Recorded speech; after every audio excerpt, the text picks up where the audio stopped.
Gentlemen, myself and Johnny represent Activated AS to Brokers, address and together possible we're failure. responsible for sales and marketing in the company. This morning we're going to talk about home owners insurance. That's everything you take with you when you move. Morning, Johnny. What's your take on this? Morning, Albert. Contents is, I always say to clients, they don't know what contents is deemed to be a content. Take your house, if you could take your house and turn it upside down and shake it, whatever would fall out would be the contents. Yeah. If you had to move as well, it would be the items that you would take along with you. So it doesn't form part of any structure of the building. Yeah. Yes, and that's everything. I mean, that's the cutlery and the crockery, the knives and the forks, the clothes in the cupboards, the children's TV games. And sometimes when you ask a person what's the value of your contents, they look at you and then they just look at the big stuff, the TV and the fridge, and they forget about all that small stuff. Clients often ask me, Albert, why don't the insurance companies send somebody in to come and help us to do this?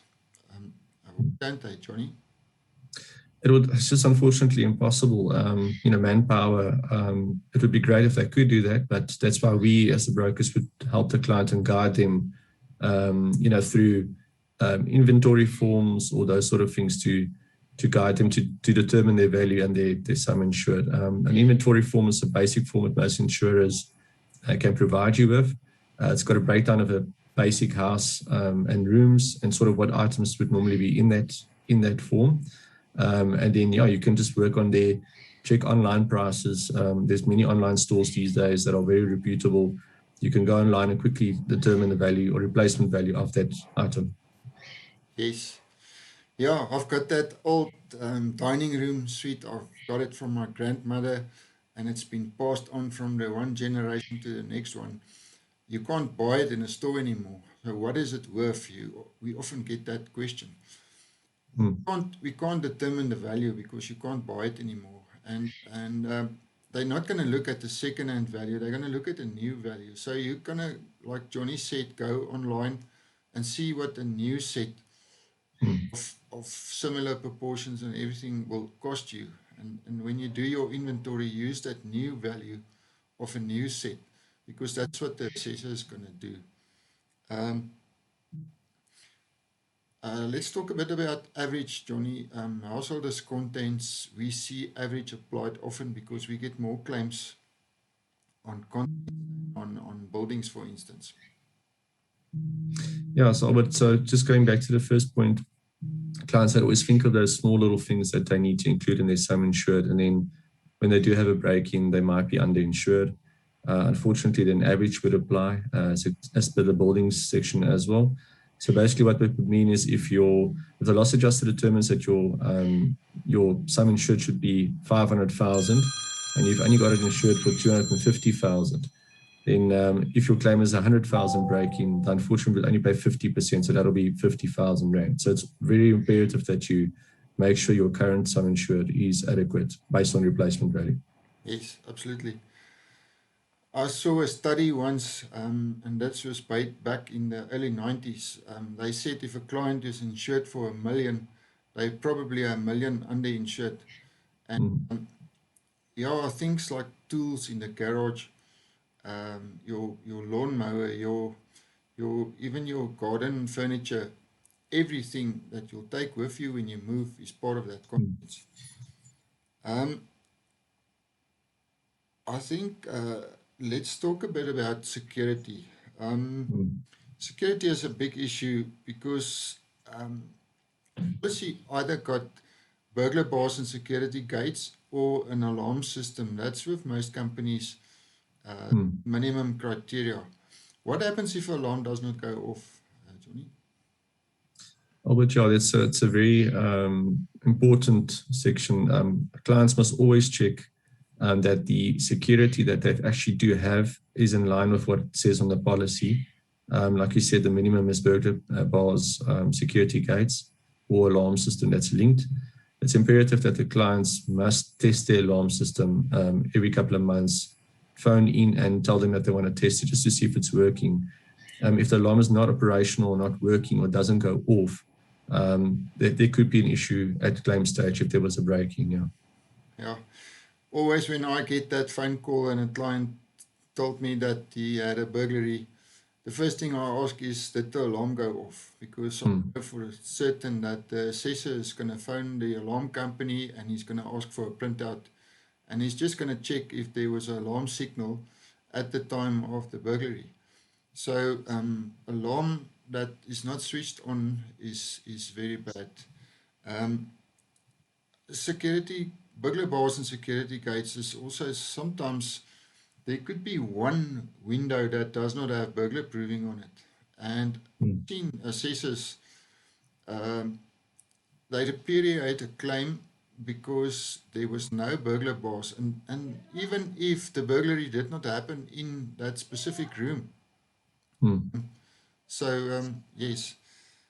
Um, I was going to quickly add on that. I yes, recently had a case where a client built on a new section of his house, and obviously that section did not have the required security gates as yet yes, and burglar proofing. And unfortunately, they broke in there and they repudiated. It's very important that if one of those windows does not have it, or you've built on, or any material changes has happened to your security, that you advise us or the insurer so that we can put it on record and apply the necessary higher excesses or whatever the case might be. yes. Yeah, I think to add to that security, there's a thing called visible forcible means. So Mm, I think me and you both had a claim where a laptop got pulled through. Johnny, you've had it at your house. mm, Managed to get hold of the keys through the burglar bars mm. with something fishing rod or something. I don't know how they did it, Johnny. How did they do it?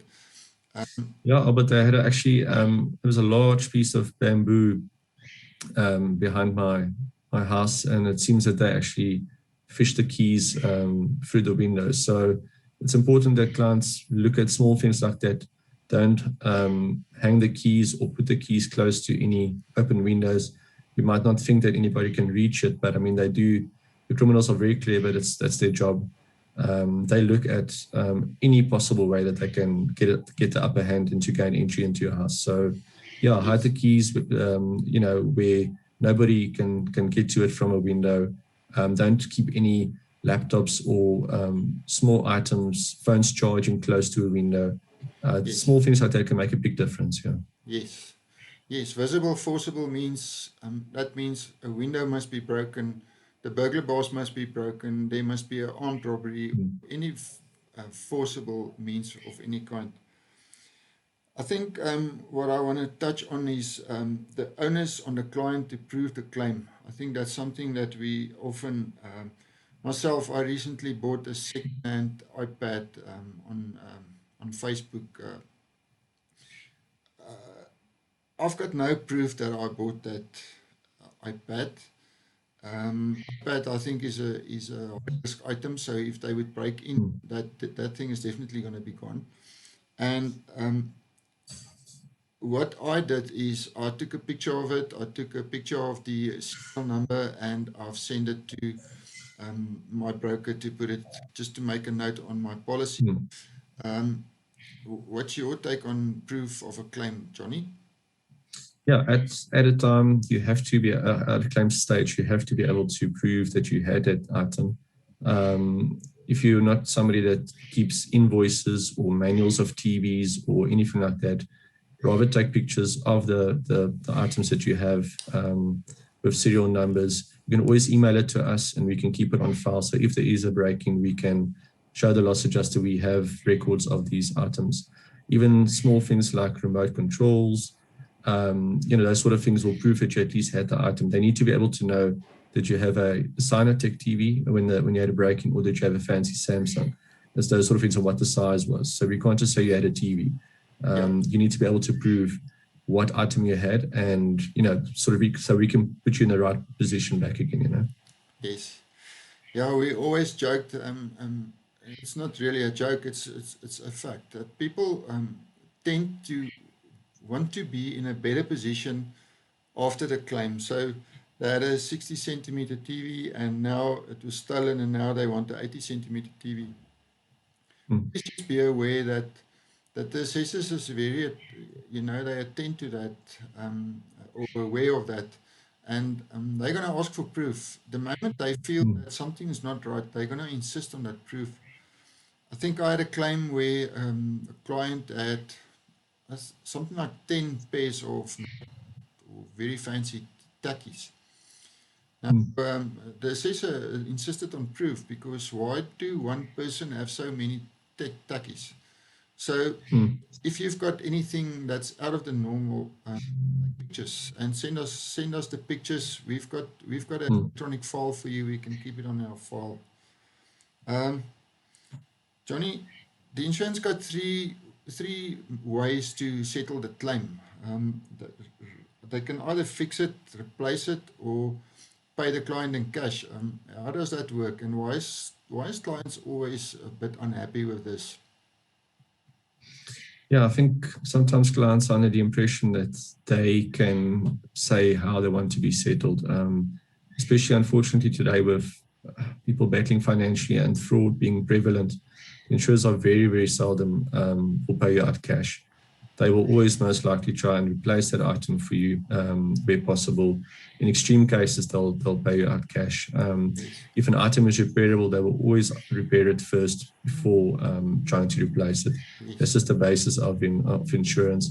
Clients need to be made aware of those things, because at claim stage they expect they're going to get paid out cash, and then there's a lot of unhappiness sometimes. yes. Yeah, and I think it's important to note that the insurance has got that decision. So, just in this week, somebody asked me a question about this, and I told him those three things, and he says, "Oh, Mm, so I can decide that they can pay me in cash." I said, "No, it's important mm, the insurance decide." So they decide either fix it. Normally, fix it is the first option. If they can't mm, fix it, replace it, and if they can't replace it, then only will they pay out in cash. Um, mm. Collections of any kind, collections we normally get problems with. Um, Johnny, have you got any clients with collections of any kind? Not offhand, Albert, but yeah, like you said earlier, anything that is out of the norm, that's not a normal TV or item that can be replaced, you need to have those things appraised or evaluated on a regular basis. Because once again, at claim stage, you need to be able to prove to us how much that item was worth and that you had that item. So anything, even antiques, how do you put a value on an antique? Rather go to a specialist appraiser if you do have a lot of antiques, rather get them evaluated so that we can sort of put you in the same position back, or give you the equivalent cash value when there is a claim. Yes. Okay. I think we're gonna. The last thing that I want to talk about is lightning damage and uh, power surge. In the past, power surge were not covered. So there was Mm, always a distinction between power surge and lightning damage, and mm, when the damage report said power surge, the claim was not paid. Insurance companies is now slowly but surely starting to add that cover into policies. Johnny, you've got a good knowledge of the policy wording. Tell us a bit about the difference between lightning and power surge. Yeah, so power surge can be anything where Eskom might have a issue at one of their transformers. They put the power off and then put the power back on, and then it actually surges. It sends more voltage through than what the Yes. item can handle. Load shedding. Yeah, Load like we shedding. said, yeah. Yeah. Many years ago, it wasn't covered at all. The insurers are now, most insurers, you can check on your policy, you will either have a small limit for power surge, normally about 10,000 Rand, or some insurers will give you full value. Um, Always important to check if you have the smaller limit, like a 10,000. If you have really fancy branded electronics, rather see if you can up that value at an additional premium. But at least you will have, most of the times, at least a minimum of 10,000 Rand cover on your policy towards power surge. Yes. And then lightning protection. A lot of policies, lightning protection is difficult because if you're going to do it individually on all the plugs, I would recommend rather get an electrician and put a proper lightning protection into your main power Mm. supply in, you know, where all the switches are in the kitchen, or normally where they do it, where the main switch is. In that box, they can Mm. a lightning protection in there, and I think that's maybe the easiest way to protect yourself against lightning and to make certain that your claim's going to get paid. Johnny, is there anything that I missed that you think it's important on? No, but I think we've covered the serious issues, and when we see these sort of things crop up when it's claim stage. So it's important to learn from every single claim you have. You learn from that claim to avoid possible issues going forward. But no, I think that's it from my end. Yeah. Yes. Okay, from my side, it's just when you receive your renewal documents, just scan through it. Look at things like your address, um, things like uh, your security. All those boxes is normally ticked on your schedule. Just check that. And I think, Johnny, what are we going to talk about next week? But we are definitely going to talk about all risk. So those are the items that you would take away from your home that you carry on you, like your cell phones, watches, those sort of things. Yeah, the widest possible cover. So it's an interesting topic to To discuss. cover next week. Yeah. Yes. Right. Enjoy your Friday and the weekend. I'll see you next week. 100%. Thank you, Albert. Okay, ek dink ons het goed gedoen. Ja, ons het lekker baie gecover, ja. Een tyd ons het om halfpad bietjie oor gedoen, maar dit was perfek. Ag nee, dis fyn. Okay. Ek het laas bietjie gesukkel. Okay. Kyk of ek hom vandag vinniger kan opkry. Ek dink ek gaan minder nodig hê om te cut. Just Okay. gerekord. Maar ek dit net gou voor jy weggaan, dat ek net gou gekyk of het hy gerekord.